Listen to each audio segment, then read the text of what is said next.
Hello, everyone. Thank you. Blessed Sagadawa. Today starts Sagadawa, so very nice to have all of you as regulars, very dedicated to be with each other, and of course, even more auspicious to that today fell on Sagadawa, first day. So, as you know, Sagadawa is the month that Tibetan Buddhist calendar celebrates Buddha's most wondrous enlightened activities. Most of them. Of course, every single activity of Buddha is enlightened one. So there's no some not enlightened. so it's always good to rejoice. So therefore, tonight we will start as usual with the refuge and four immeasurables. After that, we will chant the praise to the 12 great deeds of the Buddha, which I believe has already all been sent to you. So have that on your side, and what you do is you visualize the Buddha not as a statue but a holy presence of a Nirmanakaya form, excellent Nirmanakaya form. And you visualize his, not just visualize, but think and remember how deeply grateful you are that you have Dharma, you met the Dharma. And so try to pour out your gratitude and devotion and magnetize all the blessings, renew your blessed refuge, renew your bodhicitta, renew your commitment to your practices. If they have faltered, this is a good day to renew those and make amendment, anything. So visualize from the Buddha's forehead, the throat and heart, and every single hair pause, blessings come to you as you already have received them before, otherwise you wouldn't be here. So try to animate them, try to revive them, rejuvenate them as we chant the 12 great deeds of Buddha as a form of really chanting meditation. Oyenda Buddha Dharma Asanga Adere Vajra Aladama Vajra Ajevandala Ajare Buddha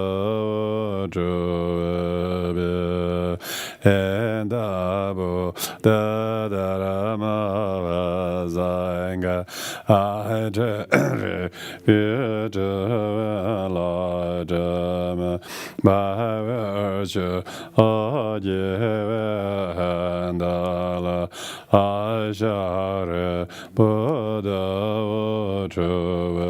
Vajra and Abu Dharma Asanga Adere Vajra Aladama Vajra Ajevandala Ajare Buddha Vajra. May all beings have happiness and cause of happiness. May they be free from suffering and the cause of suffering. May they know a powerful happiness that knows no suffering. May they dwell in equanimity, free from attachment, aversion, those near and far. May all beings have happiness and cause of happiness. May they be free from suffering and the cause of suffering. May they know a powerful happiness that knows no suffering.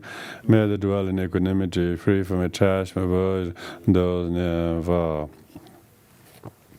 Osgave meze bone shakyakla Virezele konga maraju Oglara valaga gamande Ibaranju de gimo shakya Even yeveraju bodhima Pavete merete Zaza Yava je for feminine I pray you Lord all be Tamera little subjudago Disen in eleven fondiwa You just God Maya Dewa I bad unto your Dewa Kame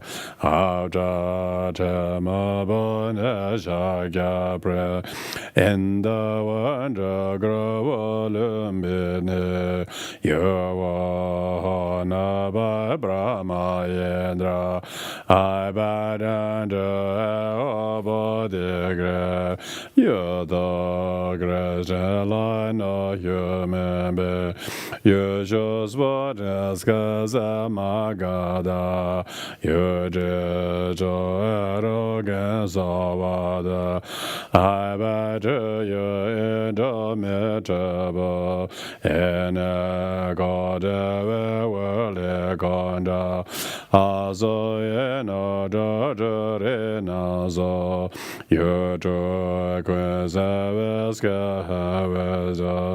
I bad under your kingdom no evaluations of future renouncing all things you flew away order yours and the gratitude I bad unto you in noble one resort to in great enlightenment practices you by great ever perfect intelligence as action you excellence samadhi I bow in Joseph from beginning last time you say under wonder body tree in Vajra Joseph Hamowe and one Buddha who drew you high bow love gave mercy upon obe you turn Dharma will sarana and so obeys on Trivega about you perform the day to refute the ever upon it you just maja dewa da and the maras of Varanasi Sejen greve to you I bow miracles and Ashravasi found no ravel in all the three world honored by all humans and one you strive I bow down to inspire all idols sending be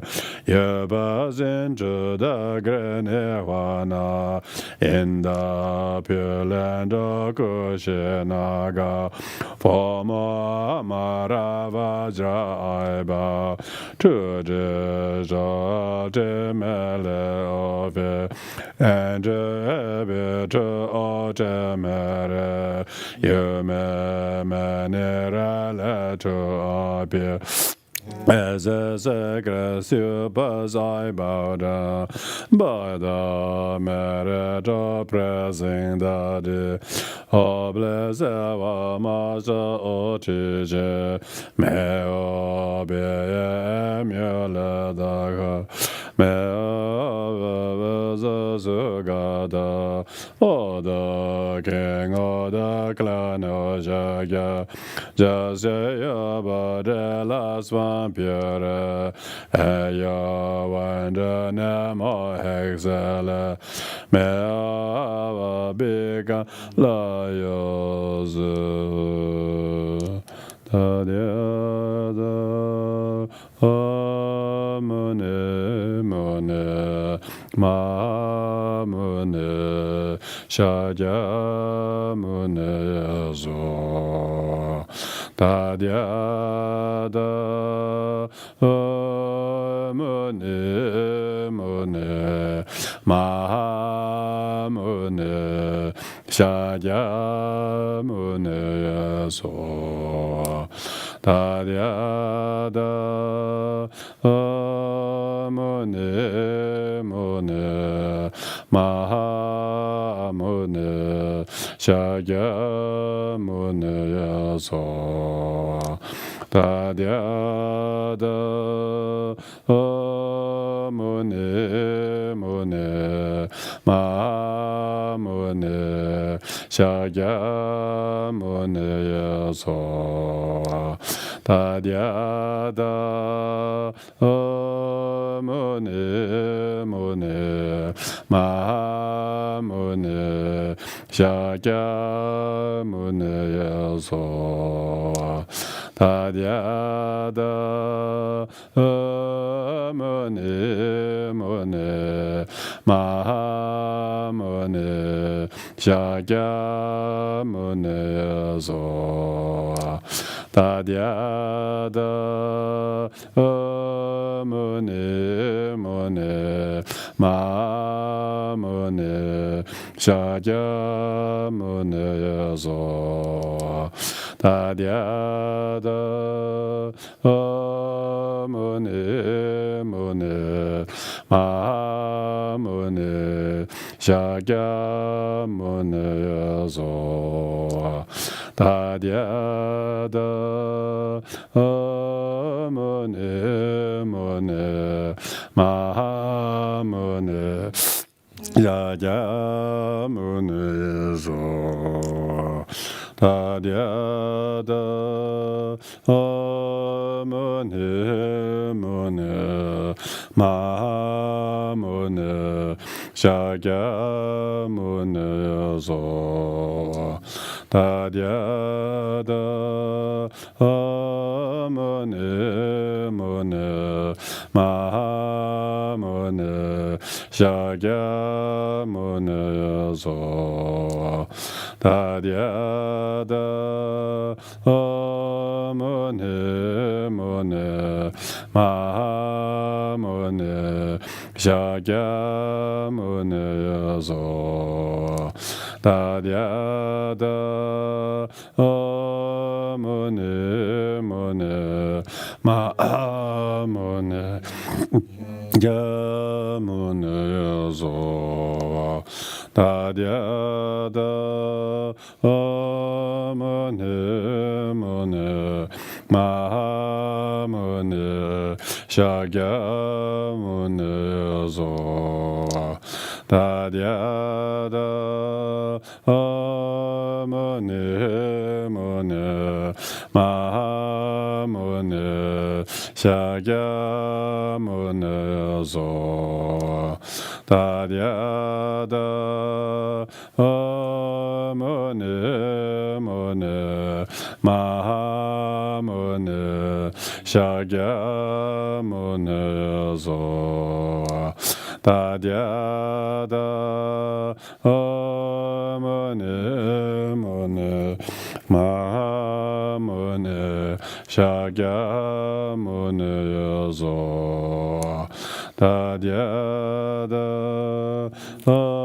Muni Muni Mahamuni Shakyamuni so Tadyada Muni Muni Mahamuni Shakyamuni so Tadyada Muni Muni Mahamuni Shakyamuni so Tadyada Muni Muni Mahamuni Shakyamuni so Tadyada Muni Muni Mahamuni Shakyamuni so by the merit of the brothers, may I have perfect Buddha me ho be da ra azo he dempe Buddha.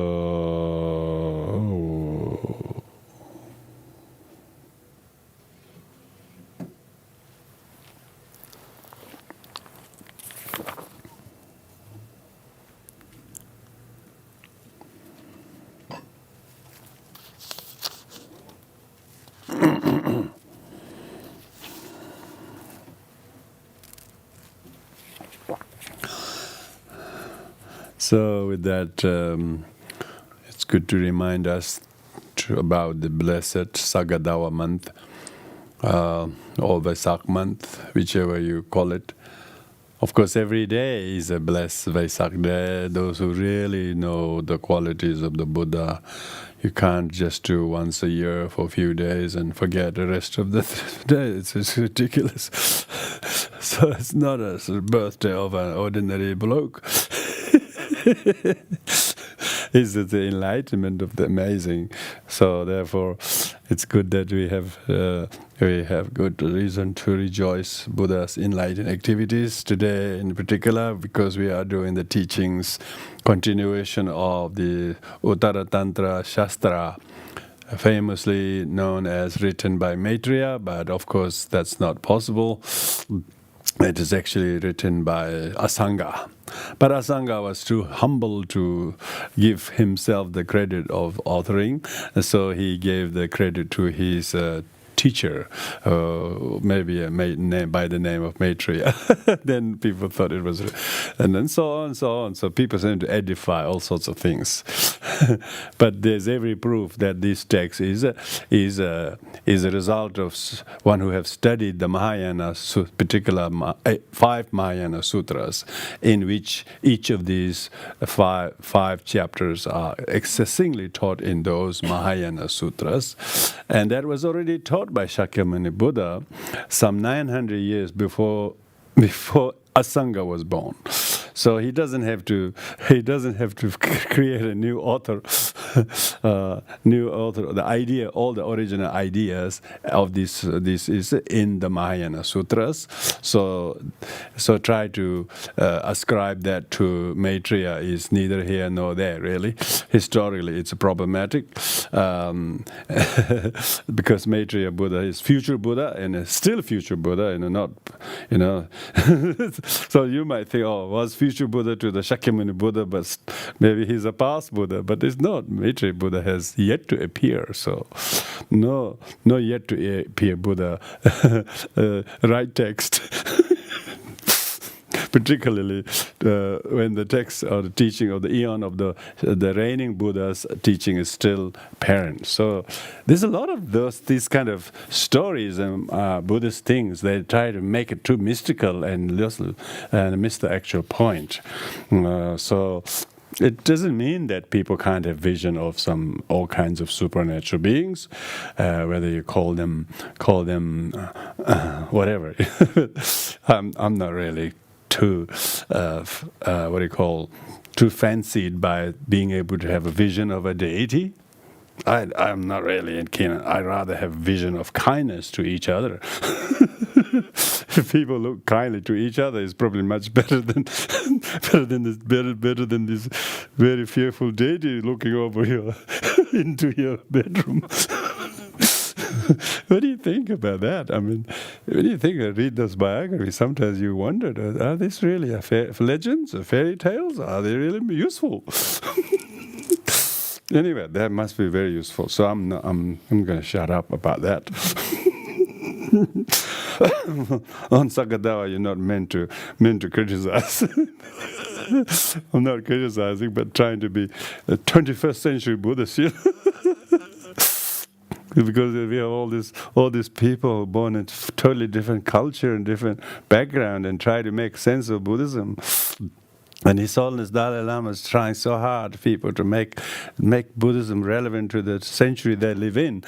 so we also have to therefore understand these things and see the beauty of some of the things like Asanga, attributing his work to Maitreya. It's just because he doesn't want it to carry that limelight of how important an author he was. How blessed he was to get a free right to Tushita, I don't know what he brought back from Tushita, but he thinks this is what he brought back. So it's a good gift, So the whole story is very cute, very, very interesting. Anyway, going back to our topic, the Mahayana Shastra, Uttaratantra Shastra, is a teaching given by many teachers in the last 30-40 years. Quite a lot of teachings are on YouTube, but not a lot of them are in English. Some are in English. I noticed His Holiness Dalai Lama gave in a 4-day teaching in Switzerland in early sometime in 90s, And I was watching that, really, few people translating. Alex Berzin was trying to translate with somebody else next to them. So if you should really watch it, it's very interesting. Interesting how Buddhism and teaching has progress or digress, maybe. Anyway, so we're now there's quite a few translations as well, the root text and so on. So I'm trying my little effort to put these translations to prepare these classes. So we are now today doing the fourth chapter, for the fourth Vajra points, fifth Vajra point. There are 7 Vajra points. First 4 are Buddha, Dharma, Sangha, and the Buddha nature. Those 4 are covered. This is the 5th Vajra point, which is enlightenment. Enlightenment is the 5th Vajra point, and according chapter-wise, the chapter of the book is second chapter. Okay, second chapter, and it has 8 topics. 8 topics, and topic itself is enlightenment. The enlightenment we talked the first 4 already. The first 4 are the nature, cause, a result, and the function. We covered those all in the previous. Now today we're covering the possession. What does enlightenment possesses? Possesses. So this is you should have all the handout there. So the possession of the Buddha, enlightenment, possession of the enlightenment, like we were celebrating Sagadawa. We were celebrating Sagadawa. Sagadawa marks enlightenment of the Buddha. If Buddha didn't get enlightenment, I don't think his birthday would be very special. And if Buddha didn't get enlightenment, I don't think Kushinagar would feature very important. So if Buddha didn't get enlightened, I don't think most people would know his father's name or mother's name. So if Buddha did not get enlightened, we wouldn't be here. So that is the possession. That is the ramification. That is the quality. So why are people so influenced by the Buddha Dharma? Is because of the incredible qualities that the enlightened being possess. So hence we're going to look at this one detail tonight. The possession can be explained briefly as well as and extensively. So first, the possession of the enlightenment is discussed briefly. Lists all the 15 possessions, 15 qualities. So enlightenment is inconceivable. Yeah, that says it all. Yeah, our little mind could not fathom it. It is not conceivable. It cannot be talked. It cannot be written. It cannot be explained to the extent that you can conceive. what is only what we little bit know of Buddha's enlightenment. It's inconceivable, really inconceivable how much it is changing you and me, and our little kind of life's resistance challenges are completely quashed, like an elephant foot, It's just completely flattened. The whole sandcastle of life's problem got quashed. At least we're hoping. Anyway, some people's sandcastle is still very strong. So inconceivable, really. It's enlightenment is inconceivable. I mean, you would imagine how the culture of Tibetan people was changed.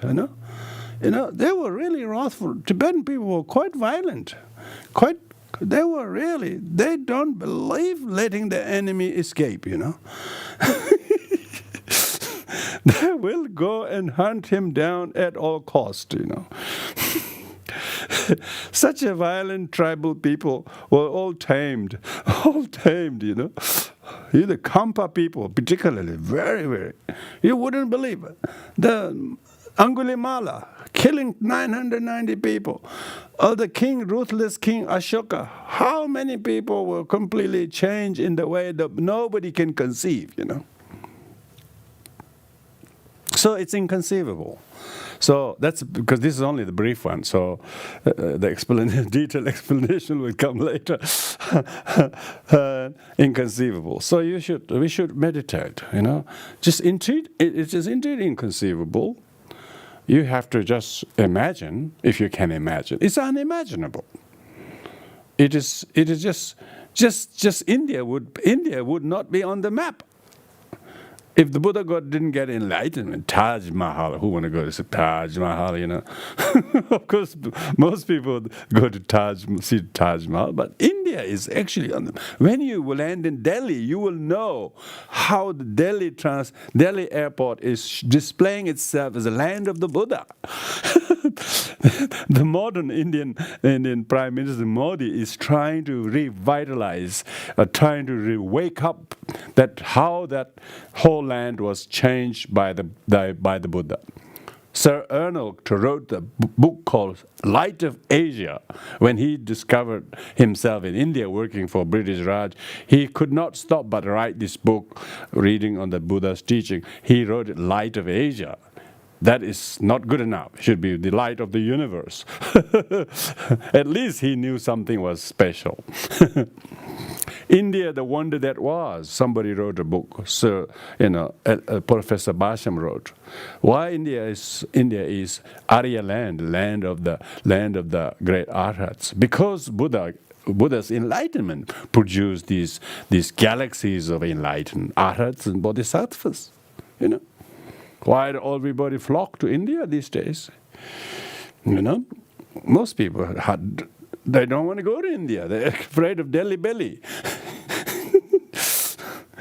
But others risk the Delhi belly because they really want to go to Bodh Gaya, and particularly they want to go to Dharamsala because they can see the second Buddha in flesh there. If the Buddha was not there is not Dalai Lama's greatness. With every respect, sure, but all these amazing teachers, Tibetan Buddhist scholars, masters, all are because the rays of the Buddha is shining through them. His enlightenment of Buddha is the one. So it's inconceivable indeed. Second is permanent. Qualities and possessions and virtues of Buddha are permanent, and they are not impermanent. They do not decrease. They do not diminish. They do not become irrelevant. They don't disappear.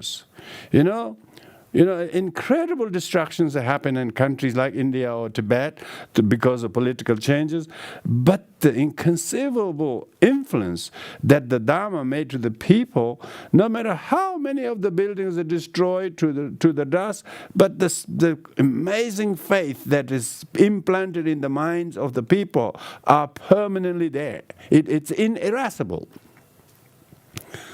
It is that kind of influence. So we're talking about permanent.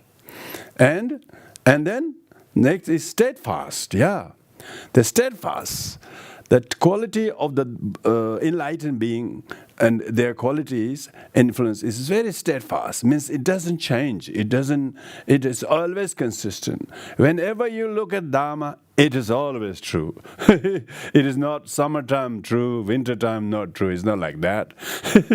When you're winning, you think it's great. You realize that's also samsara.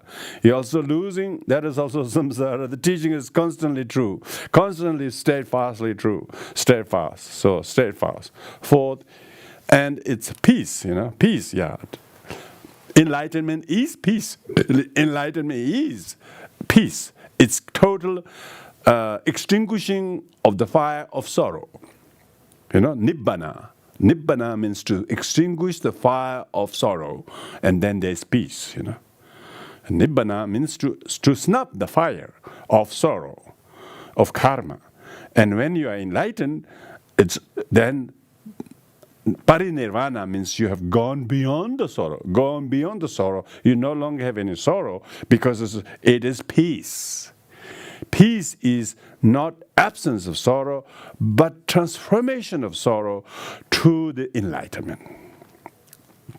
It totally nullifies the very, very, very trace of it. And it's immutable, immutable. It does not change into anything. And like space, it is utterly peaceful. So that peaceful is peaceful. The second peaceful, different from the first one, is this utterly peaceful, like the space. Space is so vast. No matter what happens on the cities and the train collision and airplane drive, whatever happened, the sky is completely peaceful. There's no train crash in the sky, and the sky is so peaceful. So therefore, one whose mind is enlightened is utterly peaceful, and the enlightenment is pervasive. It's kind of currency of the universe. Everybody would like to be exposed to the teaching of enlightenment. It's pervasive. It is such a universally appealing. The Buddha Dharma, when you know how to use the right language, Buddha Dharma can be so pervasively relevant, If it wasn't the names and the color or the dress of people, if a good skillful Buddhist were to teach among Christians or ordinary lay people, like quite a lot of Tibetan teachers done that, really, we should admire them. How they went and taught Dharma in the very beginning, how they broke the ground. Like people like Chogyam Trungpa, people misunderstand him. Most people do, because they don't understand the amazing work that he's done. Amazing hard ground to break, And he spoke the language. He sat with the people, and because he made the Dharma so appealing to people, because that's exactly what people need to hear, and he was able to make the Dharma relevant and pervasive, and not clothed, not put in this little cultural package that is not so easy for people to relate to, I mean, some places it's all cultural Buddhism, and when because of that they say, it's too culturally oriented, so most people don't. And there are not many daring Tibetan teachers like that. They all want to do the traditional one. They get smaller and smaller and smaller, and they don't get any. There's so many good geishas or lamas. They're just so small, and they hardly, they don't grow very fast. Very few people can actually do that, to make the Dharma relevant and pervasive. So, of course, enlightenment, the Buddha's teaching is pervasive. It's just perfectly there. But how you tailor it, if you don't tailor it, it's completely covered, insulated in culture, then it doesn't go. So Dharma is enlightened qualities of Buddha is pervasive. And devoid of thought, devoid of thought means it is actually a practice to try to get rid of your thought. Enlightenment will deprive you of thought. You become non-thought, practicing realization of non-thought.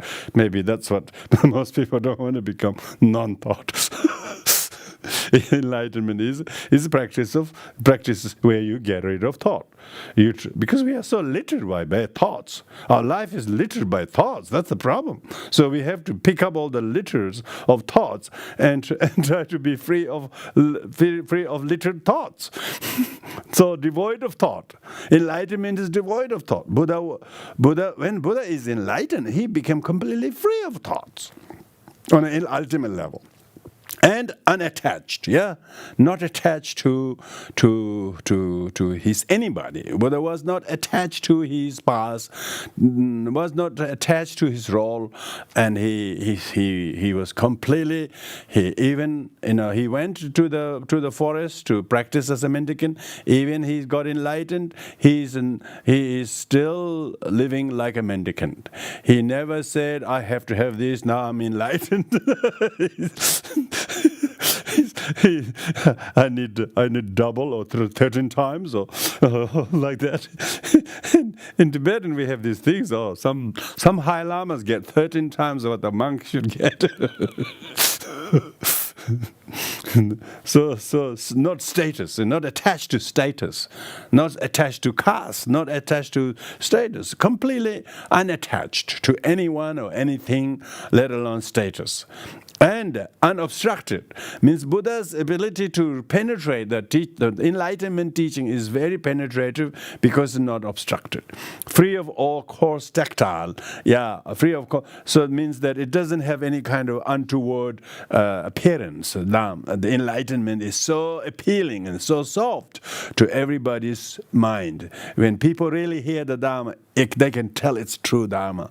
It's so appealing or so smoothing, so appealing to people. It doesn't have any of the coarse tactile, meaning it doesn't have this abrasiveness, because when there's pure Dharma. Because why sometimes people's practice of Dharma or approach doesn't appeal is because they're bringing their cultural baggage on top of that and things. So the Dharma itself is completely free of those coarse tactile, coarseness, roughness. Enlightenment cannot be shown visually. Cannot be shown visually. So therefore, even if deity looks at you, that's not enlightenment. Okay. That's what I was saying. I was thinking about this the whole day. The enlightenment invisible. So if enlightenment invisible, vision of a deity is not enlightenment. So therefore, it might be a warning for you. Warning for you. Don't mistake that as enlightenment. That might be some precursor to something, but it definitely is not enlightenment, because enlightenment is not visible. You can't take a selfie with the enlightenment. And then post it to the world. Look, I'm enlightened. Enlightenment is not visible. So when you go to Bodh Gaya, when you see Bodhi tree, that's not enlightenment. That's the tree. That's supposed to be a location where the enlightenment occurs. There's no photograph of enlightenment. Enlightenment is invisible and it's intangible. Enlightenment could not be touched. So don't pretend to touch His Holiness Dalai Lama, think that you're more enlightened.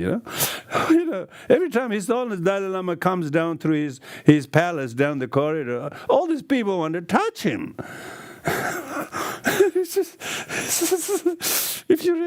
If you feel His presence, if you feel his pervasive qualities, that's much better than thinking you can touch Him. So intangible. Okay, intangible. Enlightenment is intangible, and it is virtuous. Of course, it is virtuous means it makes you positive. When you have heard Dharma, how do you know the enlightening teachings of us touch your life? It makes you virtuous. It has made you to drop your non-virtuous ways, thoughts, behaviors, language, attitudes have been softened and tamed, subdued, and therefore become appealing and virtuous. So, we can all see how much of the monumental impact of the enlightenment is happening to you and your friends, because they're a lot more patient, a lot more forgiving, because they are made virtuous by the effect of enlightenment. Then the 15th one is free from any impurities, not any of the impurity, no afflictive impurity, no karmic impurity, no meditative impurity. We will later talk about those three three obscurations. So that's the brief summary of the possession, the 15th possession of the enlightenment.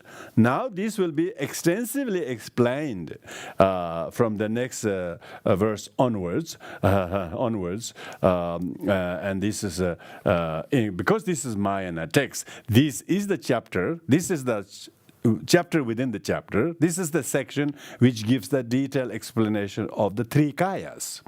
Three kayas are all taught in these couple of verses, you will notice, because the possession of the enlightenment is three kayas. Three kayas, and the explanation. So firstly on the brief on the support of the possessions, and then the supported possession themselves. So it says here in verse number 197.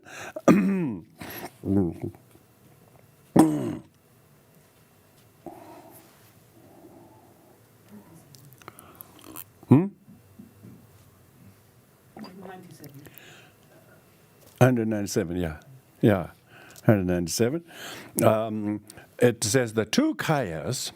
So two kayas here are called liberation kaya and dharmakaya. The liberation kaya is the rupa kaya. Here the language is used liberation kaya.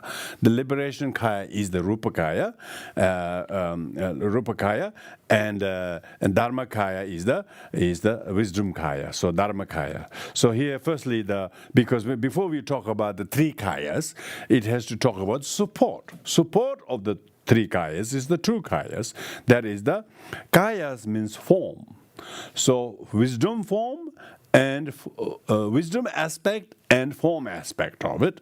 Wisdom aspect is the Dharmakaya, and form aspect is the liberation kaya, because when the liberation kaya, like the Nirmana Kaya and Sambhoga Kaya, comes to the world and then make accessible to people, and it liberate others. So it says here, liberation kaya and the Dharmakaya fulfills oneself and others. So the possession of the support of the possession of enlightenment is to two kayas. And these two kaya is to fulfill one's own purpose, that Dharmakaya. You have to realize emptiness. And then the liberation kaya is a term here Asanga uses. Vimoksha kaya, Sanskrit vimoksha kaya. Vimoksha means liberation kaya, because if you don't manifest as Nirmana kaya and Dharma Sambhoga kaya, you don't liberate others. So therefore you are becoming an access to liberate others. So therefore liberation kaya means vimoksha kaya, and Dharmakaya is the wisdom body that fulfills oneself. The support of these twofold benefits, these twofold benefits, because benefits are liberating oneself and liberating others.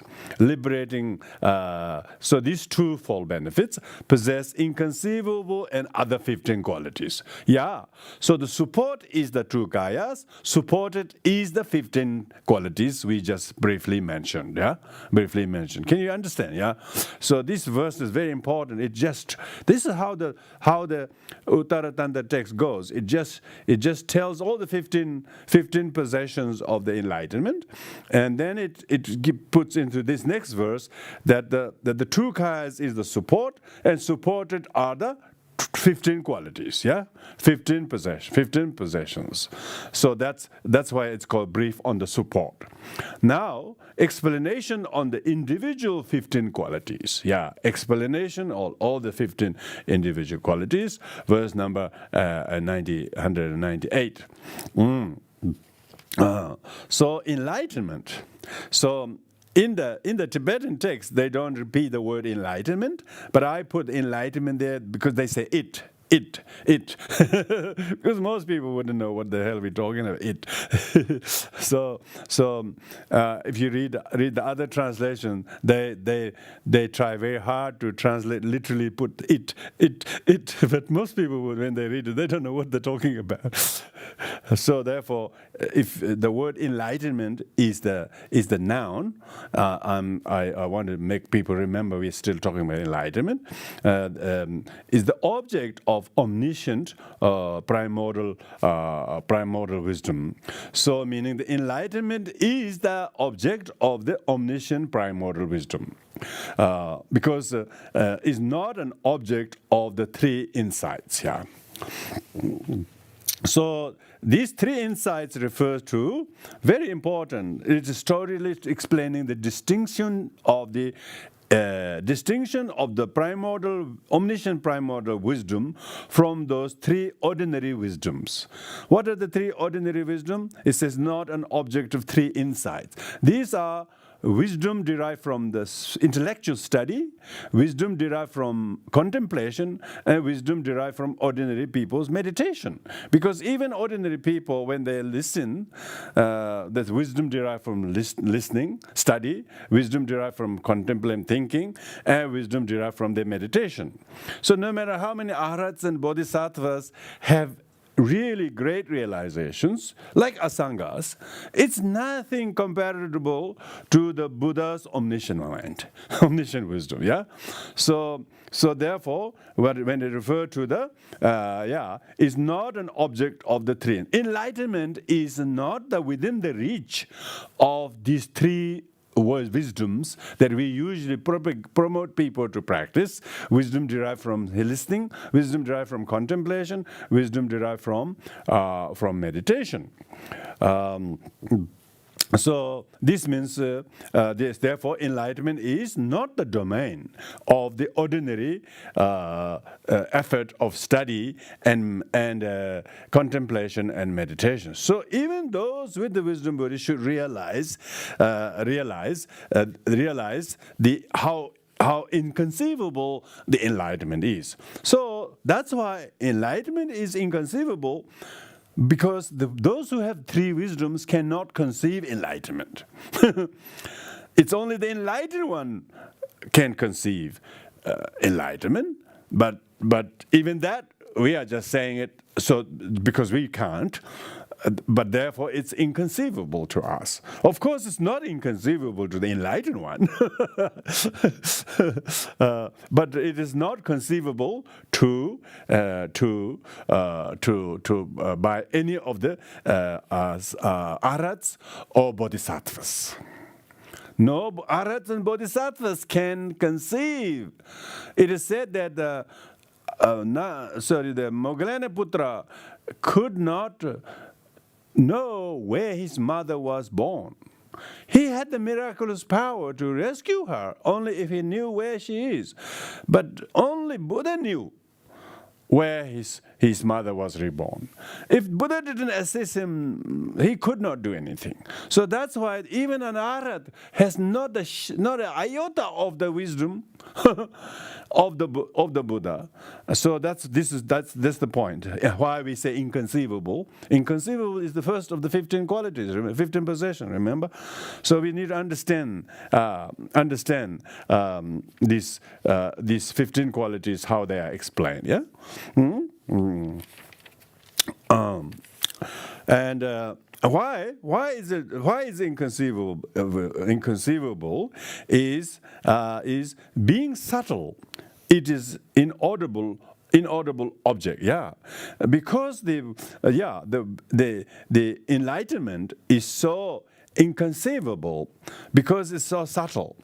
Yeah, it cannot be heard from mouth of the teacher, and you can listen. You say, "Oh yes, I got it. I write down. Can you really repeat? I'll write down." No. It's not audible. Not audible. No sound. Remember, you realize enlightenment, no sound to take a note. There's no pen and no ink. It wouldn't refuse to write anything. Enlightenment is not writable.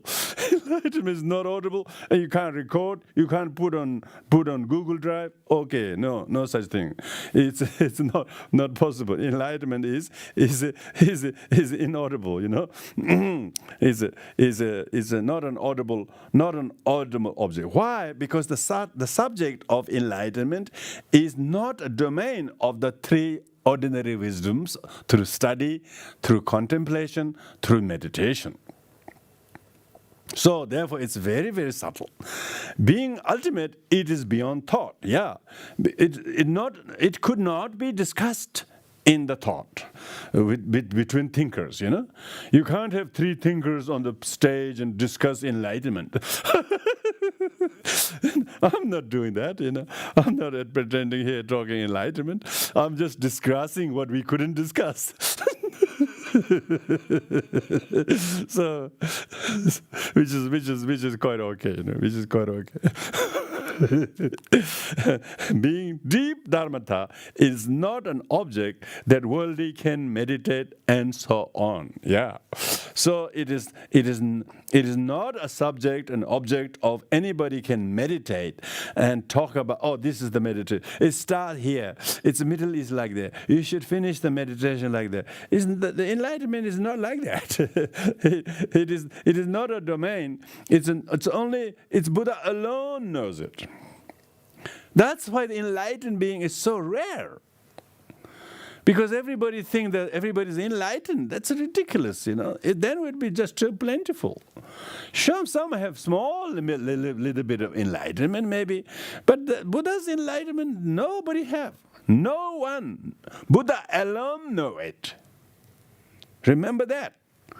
Then we would not put everybody on the same level as these and make as though. Because, and Vajrayana taught how to have pure perception to see everybody enlightened and so on.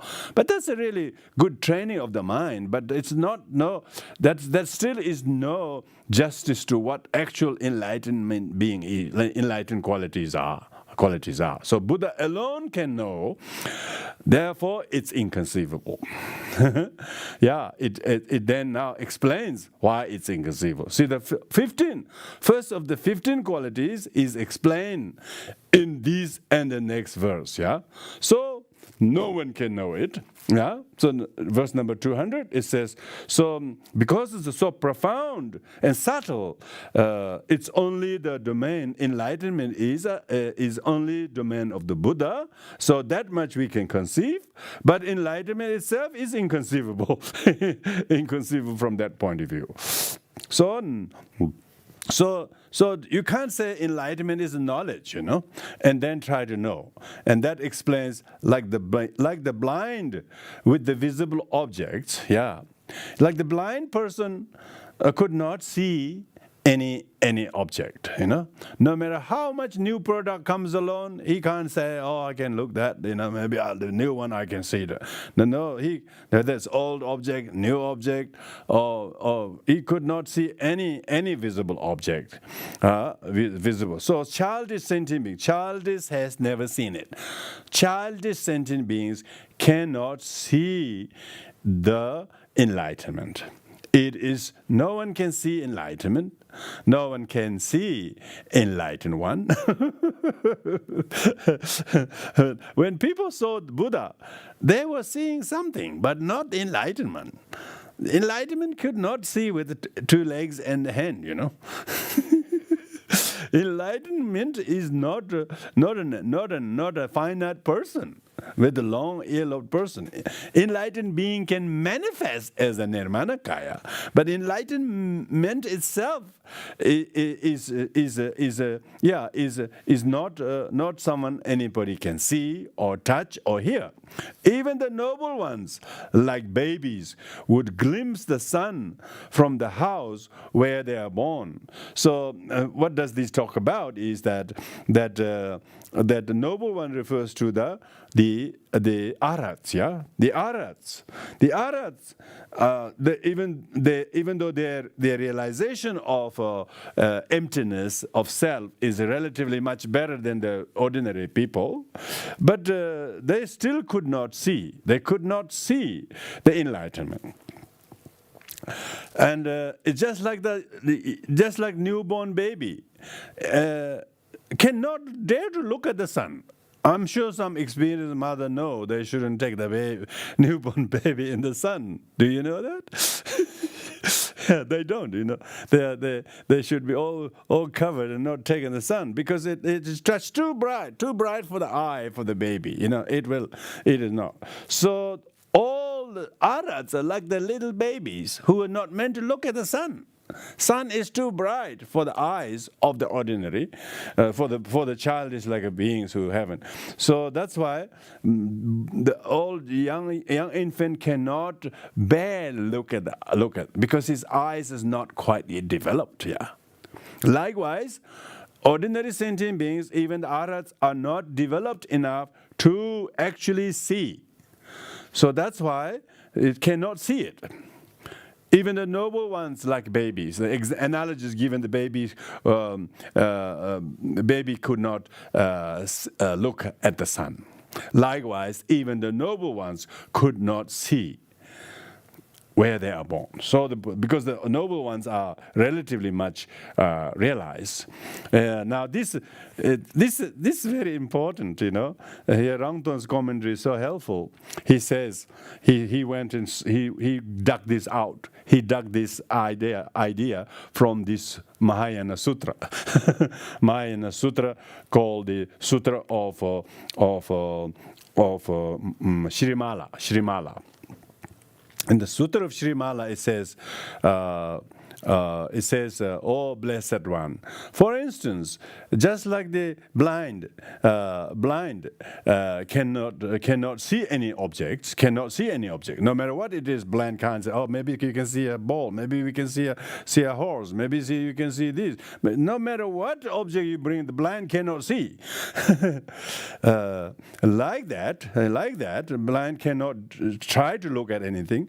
Likewise, the young infant born cannot go and dare to look at the sun, because it cannot. It doesn't. His eyes are not developed. It's very, very delicate, very, very delicate. Likewise, all blessed ones, the truth of the cessation of sufferings. Has not been yet overcome. Truth of the cessation has not been experienced by the childish sentient beings. Their consciousness is too unripe and underdeveloped to be able to realize the truth of cessation. And the Sravakas and Prateka Buddhas are like that. Sravakas and Prateka Buddhas are unripe to be able to have a consciousness that can see. So it is not within the domain of able to see. So you can see Asanga read this Shrimala Sutra. Shrimala Sutra, in which has got a very long prose talking about these two analogies. And now Asanga writes this. Because Asanga is only an author of the Shastra, which is a commentary. So he's commenting on original analogies like that, because he didn't make up the analogy, And this analogy is very profound, and so the worldly people cannot see the truth of cessation, because truth of cessation is a domain of the enlightened one. So the enlightenment here is the fully enlightened one, the Tathagata, and which is equivalent to Dharmakaya. Dharmakaya. So it's a realization of Dharmakaya. So therefore, Buddha alone can see the enlightenment, and no one else can see. Giving the example there. So that explains the first of the 15 possessions of enlightenment. Now the second one, permanent qualities. So the second one is the permanent, isn't it? Permanent. That's in verse number 201. It says enlightenment. Again, in Tibetan, it doesn't say enlightenment. It says it is, it is, because they know what the main subject they're talking about, yeah? So it is permanent as it is free of being born. So enlightenment is not born, Enlightenment is not born. Enlightenment is not an occurrence. It is, and therefore it is because it is Dharmakaya. Dharmakaya does not change. Dharmakaya does not change, and so and then because it is devoid of being born, it is also steadfast. That's the third quality. Third one coming here. Third. So when we look at that, inconceivable has just one of its own, and then under the permanent, which is the second one, under the second one, then the permanent qualities are has all of these four of them are under the permanent qualities. So the first five are therefore taken care. Permanent is as free from being born, steadfast, and it is free of cessation. Steadfast meaning it is because it does not cease. It does not cease. Peaceful and is indivisible. Peaceful because it is not separate. It is indivisible and immutable as dharmata bodies. Dharmata bodies. So it does not go through the cessation. So those are the first five qualities. Five possessions. First five possessions. First is inconceivable, and which we have that quality, and then second, third, and fourth. Fifth are permanent qualities, so that's five, and then the next is the C, which is listing blissful and wisdom, blissful and wisdom, and then the fifth one is renunciation. So altogether, the 15 possessions of enlightenment, 15 possessions of enlightenment are subdivided into five groups. First group is profound qualities, which is inconceivable quality itself, and second is B, permanent qualities. That has four. So that's four. This is subdividing. This is Rongton as a commentator is able to understand this. When Asanga wrote this, he wasn't writing poem just for the artistic reasons. He was writing make sure that this verse covered this many qualities, and then so you can, and then they are very, very, very, very logically subtitled. So permanent qualities, and then the blissful and wisdom qualities. That's the third and fourth. So there's first two is blissful, second two is wisdom. So enlightenment is utterly peaceful due to the truth of cessation. So this is the quality of blissfulness, because enlightenment is bliss. You often Vajrayana use the bliss a lot. When they're talking about bliss, they're talking about enlightenment. It's not talking about physical bliss.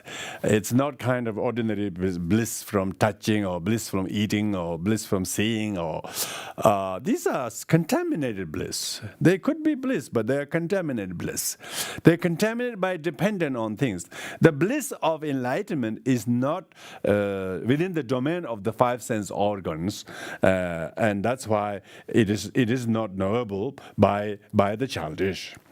So the quality of bliss, blissful enlightenment is utter peace due to the truth of cessation. Truth of cessation is bliss. Meaning that when there is no sorrow and the cause of sorrow, then it ceases all the sorrow, and the ceasing of the sorrow becomes unsorrow. So dukkha becomes sukha. Dukkha, du becomes D and S get changed. Rest of the ukha stay same. Ukha stay the same. Du becomes su, and dukkha is absent. Sukha is replacing the dukkha. So keep the dukkha going. You just have to change the surface of it. Don't try to get rid of dukkha too quickly. You have to understand the emptiness of dukkha. Then it becomes sukha. If the ego is there, that's the D. That's the D. That's the D. When there's no ego, then it's S. So dukkha becomes sukha, cessation. So it's bliss, because of the bliss. Yeah. So those are the first two. Yeah, utter peace and bliss, and pervasive. As it is, enlightenment is utter peace due to the truth of cessation, and is pervasive as it has the realization of everything. So the realization of everything. So realization of everything is the wisdom qualities, because it knows the conventional worldly relative truth, because it's the pervasive, it is realization, everything from matter to consciousness. If Buddha were to explain to the agreement of every knowledgeable person, Buddha has pervasive wisdom to be able to know the nature of all things as they to be known on the relative level. That's the relative level. So So that's a relative level. And then the second is, it is devoid of thought and it does not dwell upon anything. So that's the ultimate. So that's the knowing everything as it is, an ultimate level. So this is the relative truth is the seventh, and the ultimate truth is the eighth. So wisdom quality is 2 and blissful is 1. So there are only 3. Remember, there are 3 of them. So that's how we have covered the first 8. First 8 of the first 8 quality, first 8 possessions of the enlightened one. This first 8 is covered by first 2, the profound qualities and permanent qualities. And now we come, permanent qualities and blissful and wisdom. So that's the first 4.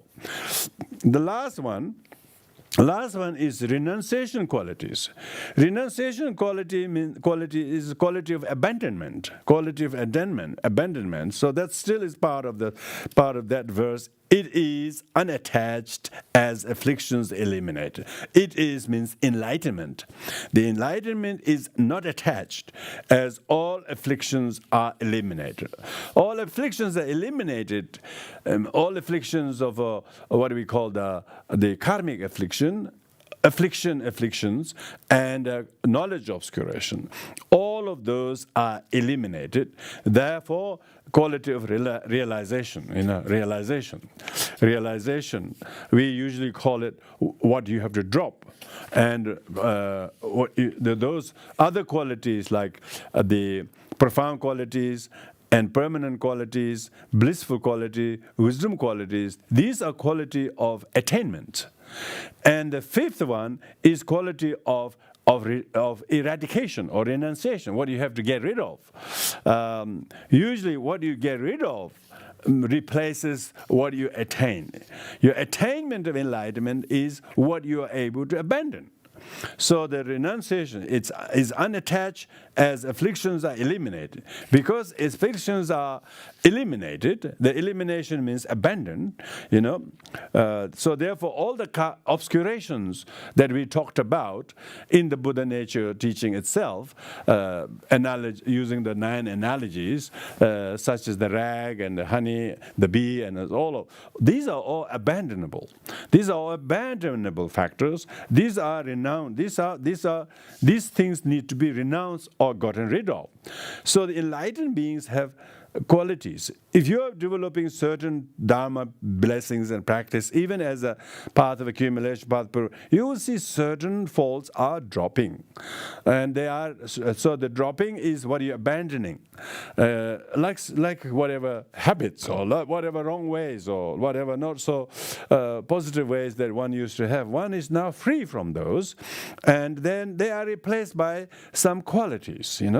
Like people who have lot of alcohol problem, and then they give rid of. Then they really feel so liberated, so good, and then now they have the benefit of the bliss of that. But to do that, they have to get rid of. It's like getting rid of illness. Then you have the wellness, and without getting rid of the illness and symptoms of it, a cause of the illness, you cannot enjoy health. So the rest of the body is healthy, but one part of the body is always painful. So you can't say the rest of the body can enjoy, or that other part of the body have to suffer. No, it's not like that. All the part of the body suffer too. If the leg's problem, you can just send the leg itself. Right leg says to the left leg, you can go, it's your problem, it's not my problem. No, the whole body is just completely together. We are possessor. We have the grasping to the body as mine. As long as this is grasping of I and me and mine, there is the dukkha. There is dukkha. So the enlightened one is one who has completely eradicated the I and me and mine. And so, therefore, we call Pangbi Yonten. Pangbi Yonten means the qualities derived from things you have eradicated, things you have given up, things you have become completely free of. Freedom of. So, like one has no attachment, neither to the pleasant one nor to the unpleasant one. Pleasant one is lots of people have attachment to pleasant ones, and they have aversion to the unpleasant ones, so they're attached to both. Attached to both. So the enlightened one is not attached to either of the pleasant ones. Everybody loved Buddha. Particularly his family really want him to come home and stay in the palace, and don't want him to sit in the little hut down the road. What a disgrace. The Buddha's father thought, please come, stay in the palace. And he was really expecting, after all those 6 years, now at least he will come home. Buddha said, no, I cannot do that. Please, you have to build a separate kind of Nigroda. It's called Nigroda, is the name of the little hamlet the Buddha's father had to build when Shakyamuni Buddha came, because he was not attached to royal kind of palace life. He has to live by the rules that he laid down, and because he had quite a lot of sanghas following, and the palace was full of gold and silver and luxury, and they were not, and all of them was against the 13 Dhutangas with the ascetic practices. So ascetic should not live in luxury, high seat, and gold and silver and all of that. And so Buddha was completely living by the rules he laid down. That's why he's not attached to any of those. He didn't return. He only came by to visit and beg the alms. And his father was so upset. He's still begging. My son is still begging. I mean, this is the problem. What happened in Tibet and China, and maybe when the venerable monks were so wanted to observe the Dhutangas, the 13 ascetic practices, and the Chinese emperor begged, please don't beg. It just brings disgrace to me. My preceptors begging. So he said, can we change these rules so that they all receive with a great honor and given the best food and best bedding and nicest rooms and all of that. So so everybody got attached to that. everybody attached to giving the best bed and best surrounding. And it's very difficult to be enlightened when you're attached to comfort. You're attached to your warm bed. It's very difficult to get enlightenment. So enlightenment is not one in warm beds, Enlightenment is not attained in condominiums, Enlightenment is only attained in renunciates, reclusive practice. That's why Milarepa got enlightenment. He never stops inspiring me. It's amazing. He never even have time to shave himself, let alone change his dress to yellow. he was such a renunciate, the best example of renunciate. He didn't even have time to do the conventional ritual of a renunciate. He had enough of samsara.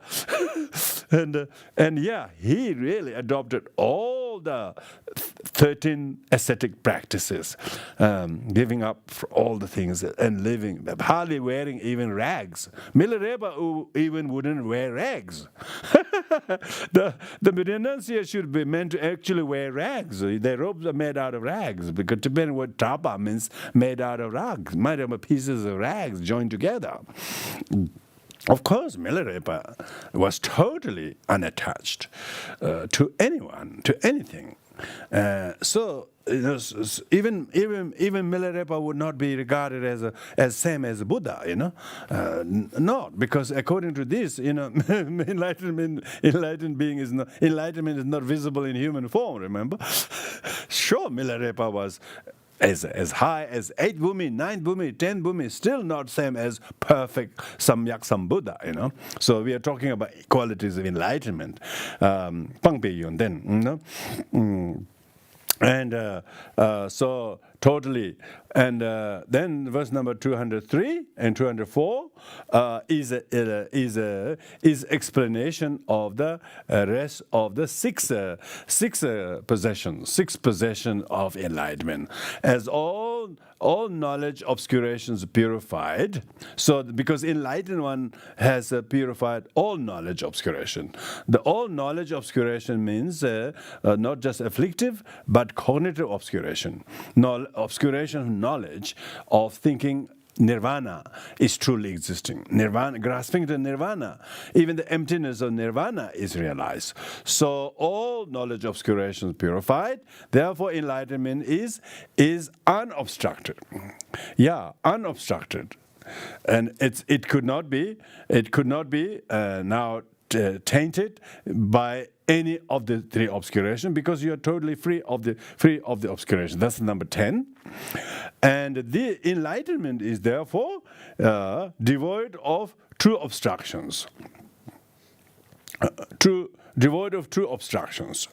Devoid of true obstructions does not mean the conventional meditative obstructions like dullness, sinking, and scattering, which could be a very subtle form of sinking, subtle form of scattering or excitement.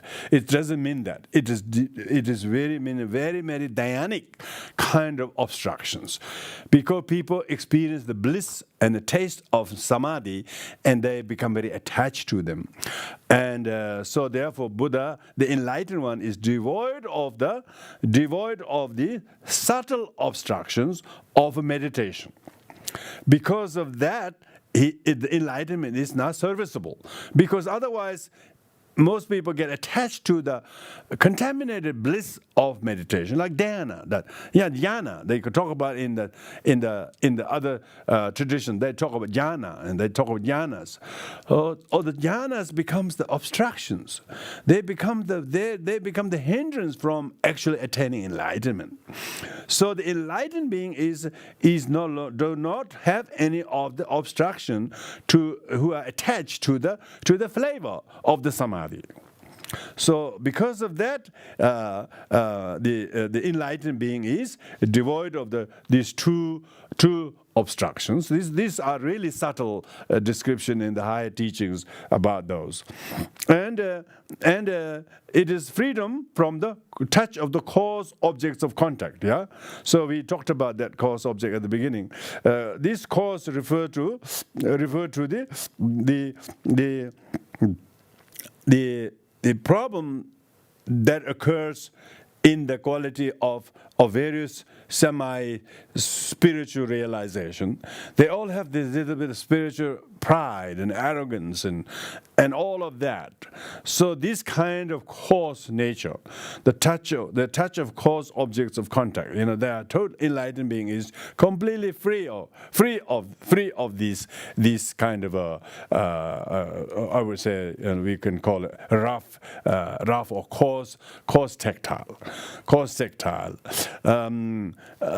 Like the meditator could be meditator devoid of thinking and scattering can be in a very serviceable meditative state. That his meditative state could be very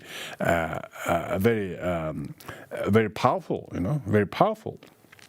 But as Dharmata of enlightenment is invisible, so is invisible in that typo there. It should be invisible, not in and then visible. So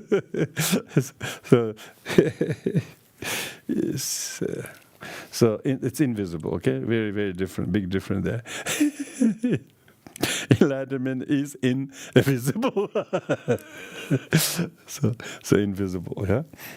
When you read Tibetan, it's always like that because there's no hyphens, no space. So you more wonder what's going on here. So in English, at least, there's a space between words, and even you have negative particle in before, but there shouldn't be a space between visible and in. If there is, then it's a visible problem.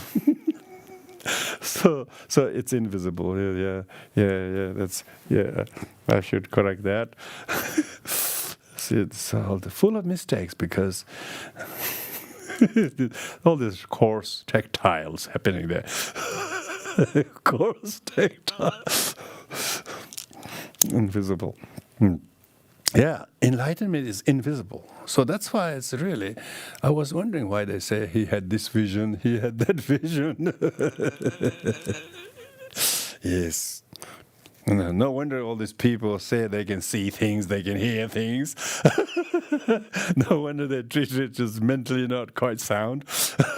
So we had heaps of them in Tibet, I think it looks like.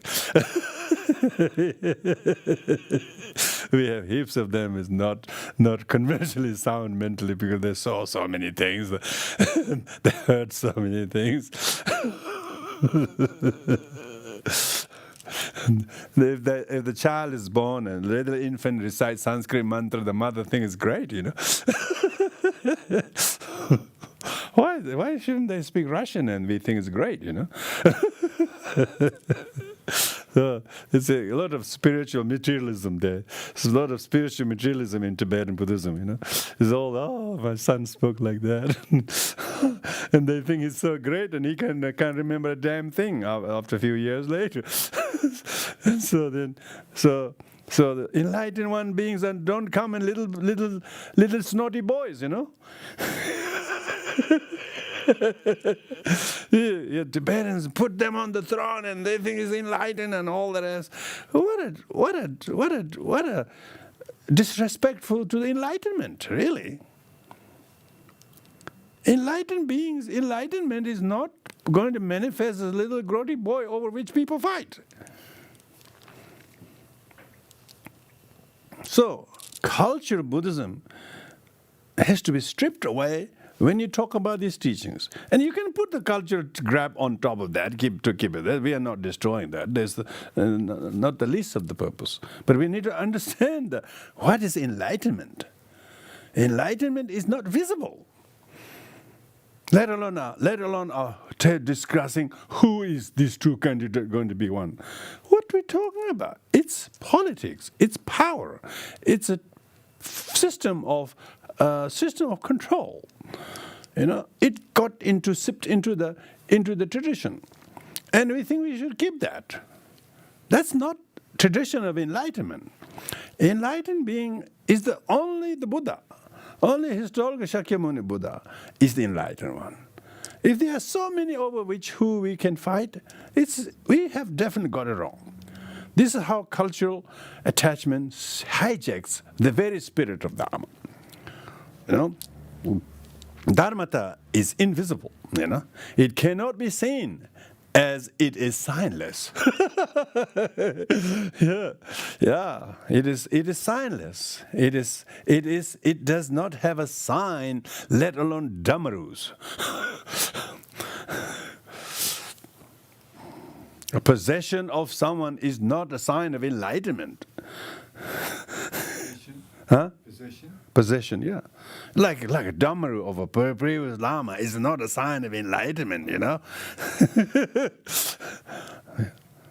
I mean, you can put anything that they'll pick one. So it would be good. It's best put nothing. Then it's see what they can pick. The enlightened boy should say, "There's nothing there to pick. Enlightenment is not possible to pick. Enlightenment is not visible to touch. Enlightenment is not this Dhammaru or that Dhammaru." So, why he saw this Dalai Lama is talking he might be last Dalai Lama? Why is he saying this? He knows there has been too much cultural trappings. If the Tibet, where there's Tibetan, they will never give up. They're too attached to that. Oh, you wouldn't believe. You wouldn't believe how attached Tibetans are to their culture way of doing it. They really want to do that way.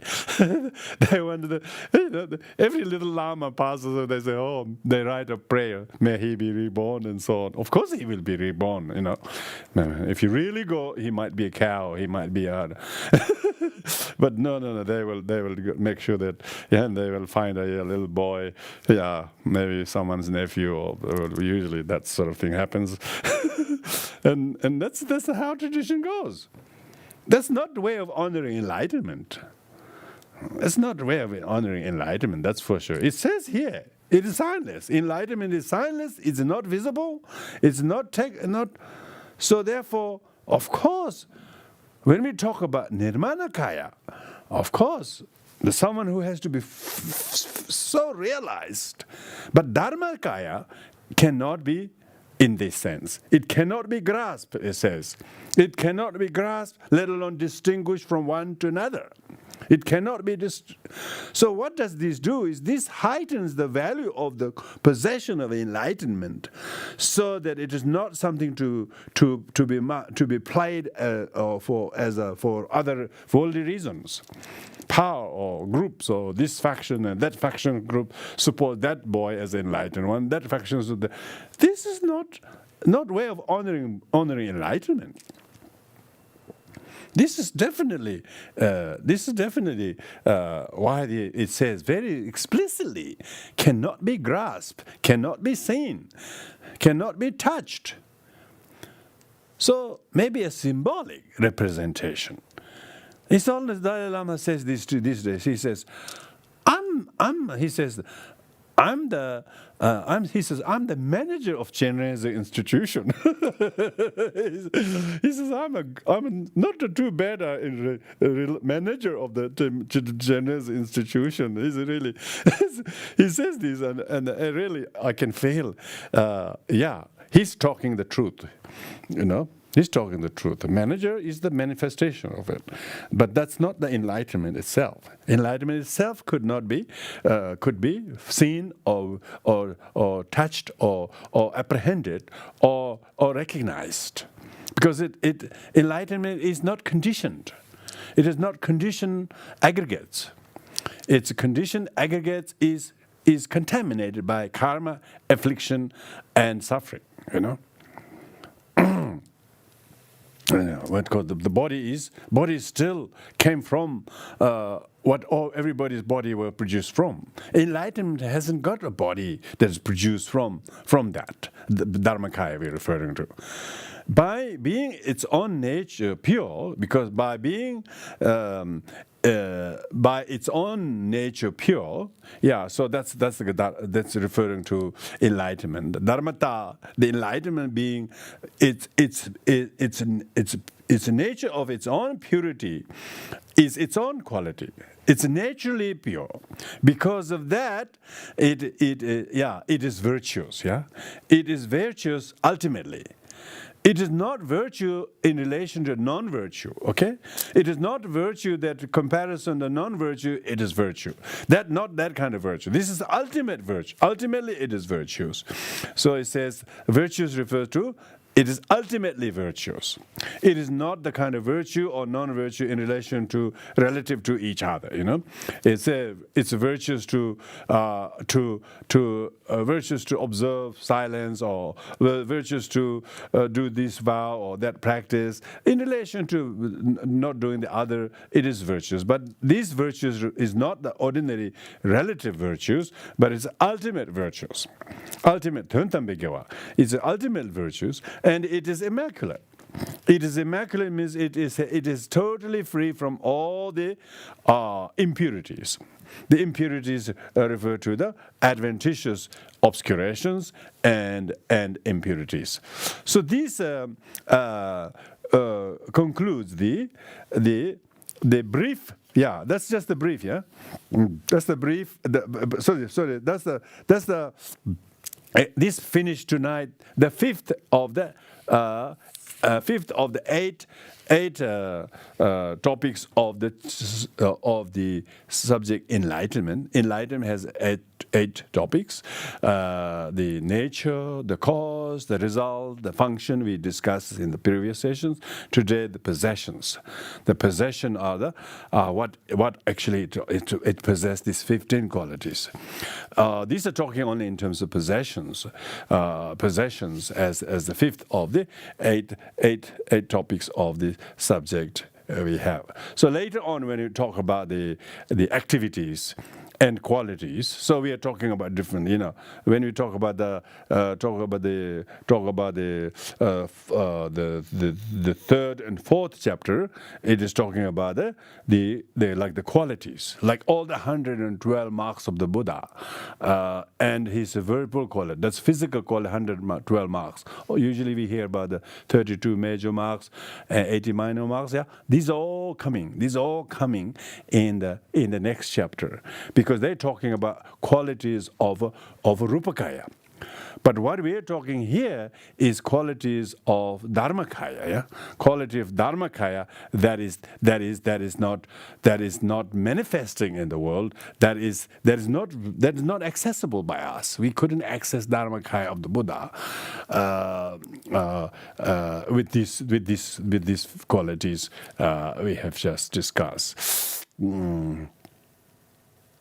So I think it is just being able to listen and think and rejoice these possessions, Dempa, in possessions of the enlightenment as the fifth of the eight topics is very, very good to rejoice, and therefore not misunderstand the conventional cultural Buddhist practices as to do with enlightenment. It is to do with cultural way of edifying celebrated individuals in history, to honor him or her contribution to the world, and which is amazingly important because most people couldn't access the Dharmakaya qualities of the Buddha. So the Nirmanakaya aspect of the when somebody says he is such an incarnation, they're talking about Nirmanakaya.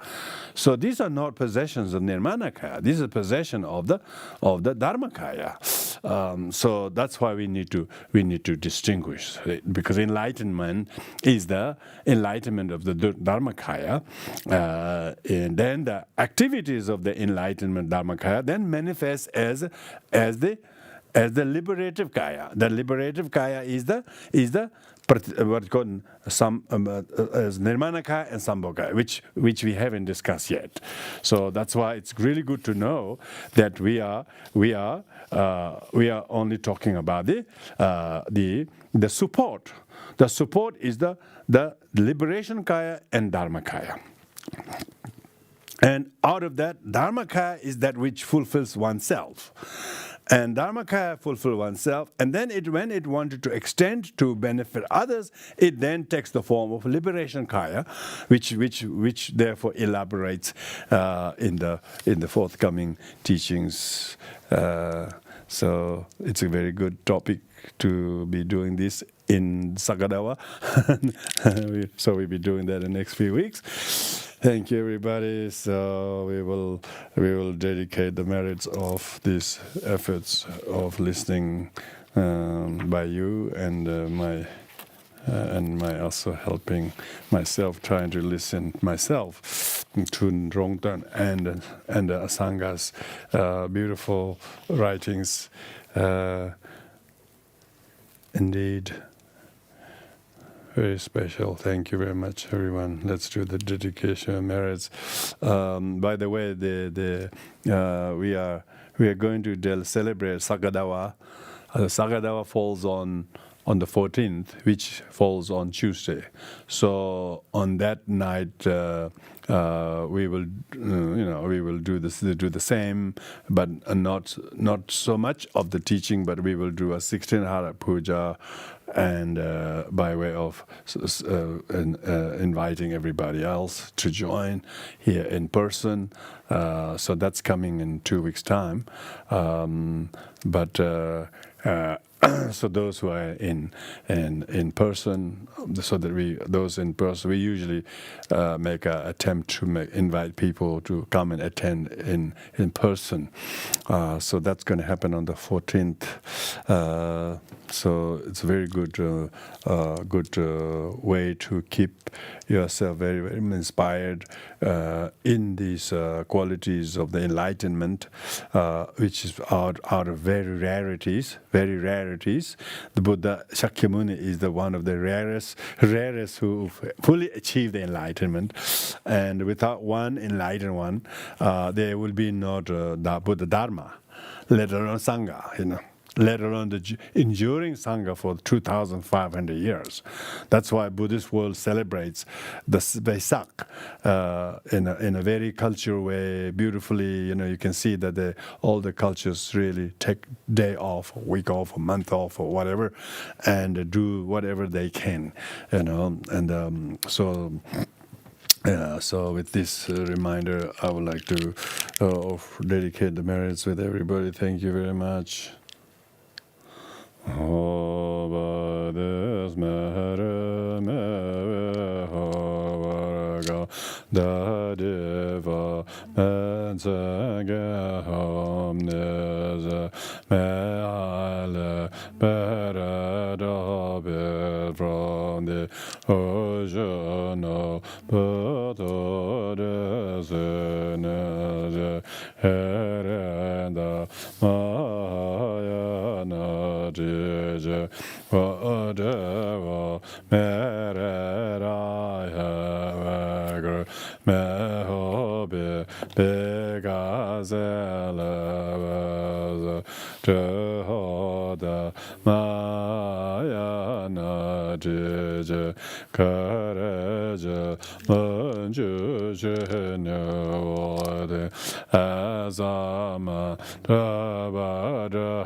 Thank you, everyone.